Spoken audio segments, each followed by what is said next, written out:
O El Niño age no hemisfério sul, como anunciaram os meteorologistas numa previsão feita no começo desse ano. Ele andou sumido, durante um tempo. E para você relembrar o que significa o El Niño, é o aquecimento das águas do Oceano Pacífico.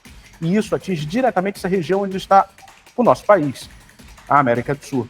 Para conversar sobre esse fenômeno, está aqui comigo a Marília Guedes. Ela é doutora em meteorologia pelo Instituto Nacional de Pesquisas Espaciais, o INPE, e atualmente é tecnologista do Centro de Previsão de Tempo e Estudos Climáticos, o CPTEC. Marília, é um prazer estar aqui com você. O prazer é todo meu, tudo bem? Tudo ótimo. Não está melhor porque as temperaturas estão elevadíssimas aqui no Amazonas, Marília, e isso já é o efeito natural do El Niño. Ele estava meio desaparecido, como eu falei na introdução dessa entrevista. Quanto tempo que a gente estava sem os efeitos desse menino? Sim, o El Niño, o último El Niño atuou aí entre 2018 e 2019.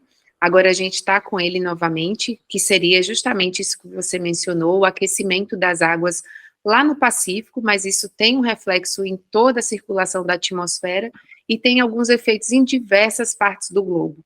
Aqui no Brasil, a gente tem os efeitos assim de seca, tanto aí na região amazônica, quanto no leste e do nordeste, e um aumento das chuvas na região sul. Essas três regiões são as que mais sentem as mudanças quando ocorre El Niño.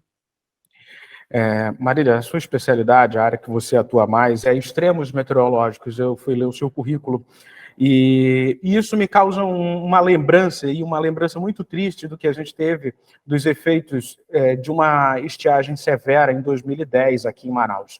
O Rio Negro ficou ali, eu vou lembrar que o nível do Rio Negro, acho que foi 13,63, por aí, 13 e alguma coisa, e é um rio que chega a 30 de profundidade.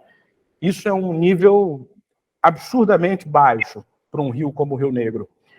A gente tem possibilidade de enfrentar uma estiagem, de acordo com as previsões, tão severa quanto de 2010? Olha, ainda é cedo para a gente dizer que vai ser muito grande os efeitos do El Niño, mas o que a gente pode falar é que não vai ser nada tão alarmante, tá?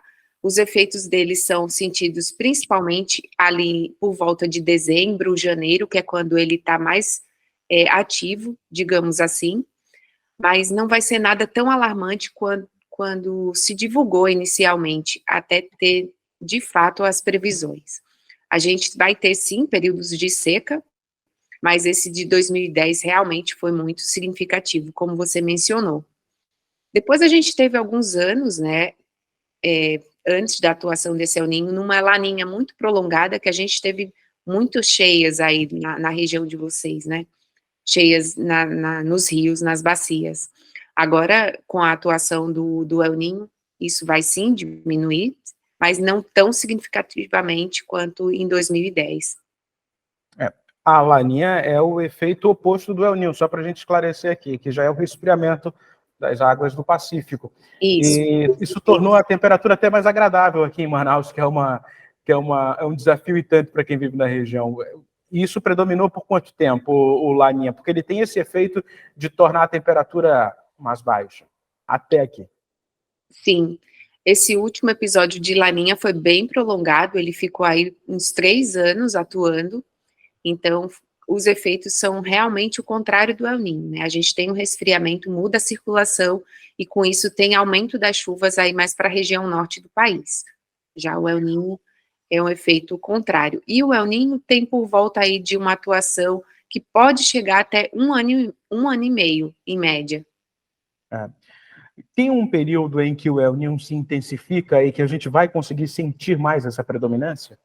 Sim, esse período é justamente ali por volta de dezembro, quando foi justamente a descoberta e dado esse nome El Niño, devido a Ninho, do menino Jesus, que é por volta ali de dezembro, do nascimento de Cristo. Então, nesse período ali, em torno de dezembro, é quando o El Niño está na sua atuação maior, digamos assim. E dezembro, reconhecidamente aqui para essa região, é um período de muita chuva, é um período que a gente começa o período mais chuvoso, e já saiu ali do período menos chuvoso, que a gente chama de verão, que em outras regiões do país se chama de verão. Mas, Marília, o impacto na Amazônia a gente já definiu, delimitou aqui.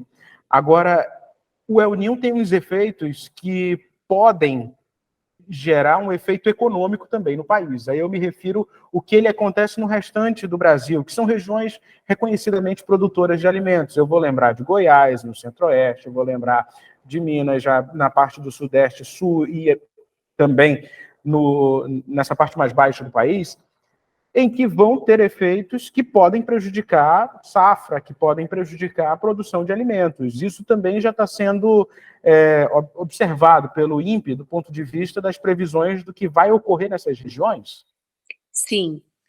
Todos os excessos, em geral, eles são prejudiciáveis, assim, à agricultura, né? Não são benéficos.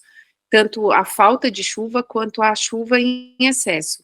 E anos de El Niño, a gente tem esse aumento das precipitação em grande parte da região sul do país, que atinge diretamente o que é produzido nessa região, e na região nordeste também é sentido durante períodos de El Niño uma seca prolongada. Então afeta mais ainda uma região que já sente bastante com períodos de seca prolongadas, em anos de El Niño isso se intensifica mais. Nas demais áreas do país, ali região centro-oeste, sudeste, não é sentido tanto o efeito na precipitação. O que é sentido é mais um aumento nas temperaturas. Mas, de toda forma, eu já adianto aqui para vocês que, de acordo com a última reunião climática que tivemos aqui no dia 19 de julho, já foi visto que para esse próximo trimestre, as chuvas, elas vão estar, a maior probabilidade é que as chuvas fiquem abaixo do que é esperado para esse trimestre em grande parte do Brasil. Em exceção, a região sul do país, onde a probabilidade é que a chuva fique acima do que é esperado, que são as normais climatológicas, que a gente fala assim. Então, nesse próximo trimestre, a gente vai esperar, sim, chuvas abaixo da normal na maior parte do país, exceto na região sul. Certo. E menos chuva, pode significar para regiões produtoras também um problema de um solo mais seco, de necessidade de irrigação. Isso tudo impacta diretamente na área econômica, né? Com certeza. Marília, além desse aspecto, a gente na Amazônia enfrenta um outro desafio que a seca pode causar, que são as queimadas, na verdade. O INPE com certeza vai notificar o governo, vai informar o governo sobre esses focos de incêndio que ocorrem nessa região. Isso pode ser um fator que às vezes sai do controle. Às vezes a pessoa vai fazer uma queimada numa propriedade rural e com essa temperatura tão seca, isso se espalha de uma maneira que você não tem controle. Essa é uma preocupação do INPE. Sim, sem dúvida, o aumento dos incêndios florestais, as queimadas em geral, são intensificadas nesse período prolongado de seca, né, que é proporcionado pelo fenômeno El Niño.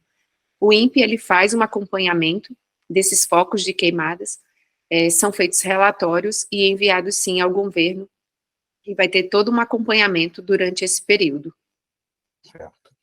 Marília, eu quero te agradecer, obrigado mesmo por essa entrevista aqui no Real Time 1. A gente fica um pouco mais tranquilo com essa informação que você traz, de que a gente não terá uma seca pelas previsões que vocês têm até o momento, e ainda, você mencionou de ser algo ainda precipitado falar num prejuízo que essa seca pode causar de forma tão semelhante a 2010. Eu quero te agradecer pela informação. Obrigado mesmo. Eu que agradeço a oportunidade e lembrando também que é bom acompanhar os relatórios mensais que saem dessas previsões climáticas, porque mês a mês vão sendo atualizados os efeitos do El Niño de uma forma geral. Eu agradeço a oportunidade. Sem esquecer, Marília, que tudo isso que a gente está mencionando aqui, El Niño, Laninha, isso é um efeito que vocês, como meteorologistas, ambientalistas, já vinham alertando há muito tempo, que é uma resposta da natureza, né? Sim, o El Niño, ele é um fenômeno climático natural, ele acontece naturalmente, mas a gente tem anos em que ele pode ser intensificado e isso é bom ir sendo acompanhado. Perfeito. Obrigado mesmo, Marília. A você, internauta, meu muito obrigado. Curta, comente, compartilhe essa entrevista, segue a gente nas redes sociais e se inscreva em nosso canal no YouTube. É o Real Time On Play. Eu conversei com a Marília Guedes. Ela é doutora em meteorologia pelo Instituto Nacional de Pesquisas Espaciais e atua no CPTEC. Muito obrigado e até uma próxima oportunidade.